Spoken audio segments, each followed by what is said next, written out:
కులముల పంచాయతీ పెట్టి కూడా అదేతో అవుతుంది స్టేట్గా అందరూ వీళ్ళు నమ్మడం అందుకోసం వీళ్ళని తెచ్చిన తమ్మి వెళ్ళిపోయారేమో పెద్దగా చేసుకుంటాను నేను చేసి నాన్నలో నేను పెట్టుకుంటే చెయ్యదు ఎట్లా చేస్తావు అనుకుంటే రాళ్ళతో కొట్టుకుంటా వచ్చారు కొట్టుకుంటా చేసి పని ఎలగొట్టి నా ల్యాండ్ కూడా చేయనిస్తలేరు పని.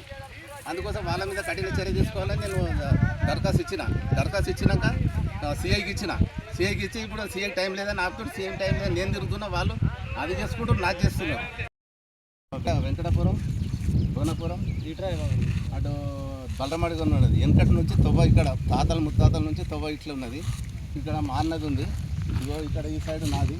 మా అన్న మా బాబు మేము అలగేటప్పుడు ఏమన్నా ఇది తొవ్వ కట్టిన చక్కగా ఇక్కడ రమేష్ నువ్వు ఉండాలి, ఇక్కడ మల్లేష్ ఇక్కడ నువ్వు ఉండాలి అని చెప్పారు. అదే మాట మీద ఉన్నాం. హైదరాబాద్లో ఇల్లు ఉంది, ఆ ఇల్లు చెరసగం తీసుకోవాలని చెప్పారు.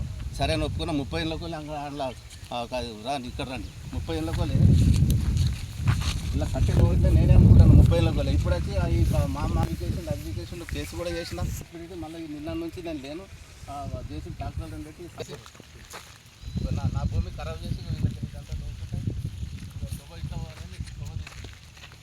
ఈ తొవ్వ స్టేట్గా ఇదంతా కలుపుకున్నా కానీ ఇడిచిపెట్టేసిన. ఇదే ఆ తొవ్వ నుంచి ఇట్లా స్టేట్గా ఇక్కడ వెంకటాపురం ఉంటుంది. వెంకటాపురం వెళ్తుంది తొవ్వ, ఇక్కడ అందరికి తెలుసు, ఊరందరికీ తెలుసు. ఇట్లా వెంకటాపురం వెళ్తుంది, కోనపురం వెళ్తుంది, అక్కడ నందిగామ ఇట్లంతా వెళ్తుంది. ఇదే తొవ్వ పాత తొవ్వ, ఇదే వెంకటాపురం ముందు లింకులో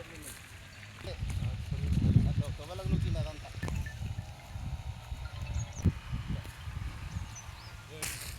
ఇదే తొవ్వ అన్న. అంటే నాది మీరు కూడా మాట్లాడినాము, నాకు కూడా ఉంటుందంటే ఉండదని చెప్పేసి సీఎం కూడా మాట్లాడినాము. అంతా మీరు కరెక్ట్ మాట్లాడుకొని ఇద్దరి మధ్యలోకి మేము ఆరుగురం అన్నదమ్ములము. మాకు ఒక 20 ఎకరాల భూమి ఉంటుంది. అలాగేటప్పుడు మేము అనుకున్నాం ఇట్లా ఒక తొవ్వ ఉన్నది, ఇక్కడికి వెళ్ళి ఈ తొవ్వకి వెళ్ళి ఇక్కడ మల్లేష్ ఉంటాడు, ఇక్కడ రమేష్ ఉంటాడు, అక్కడ ఇంకా వేరే జాలు ఉంది, వేరే వాళ్ళు పంచుకున్నారు.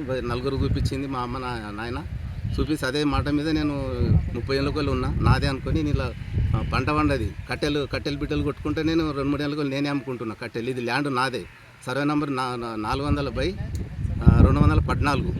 అది మళ్ళీ మల్లేష్ అనేటైనా ఇల్లు ఉంది ఆడ హైదరాబాద్లో. ఆ ఇల్లు ఇస్తేనే ఇది ఇస్తాను మాకు లొల్లి నడుస్తుంది. ఈ 3 ఎకరాలు ఉంది, ఆయనకు 3 ఎకరాలు నర ఉంది ఇక్కడ.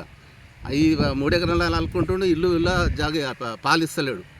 అది వచ్చేదాకా కాదు నాదే నేను అనుకుంటే వాళ్ళు ఇది ఓను మళ్ళీ నాన్నలకి ఎకరా భూమి జరిగి ల్యాండ్ను అసలు సంపేసం చేస్తామనుకుంటా చేసి పెట్టుకుంటా సంపేస్తామనుకుంటే ఈరోజు 20 మందిని పెట్టుకుంటా తాగిపించుకుంటా మల్లేష్ అనేటైనా నన్ను మీద దాడి చేస్తున్నాడు.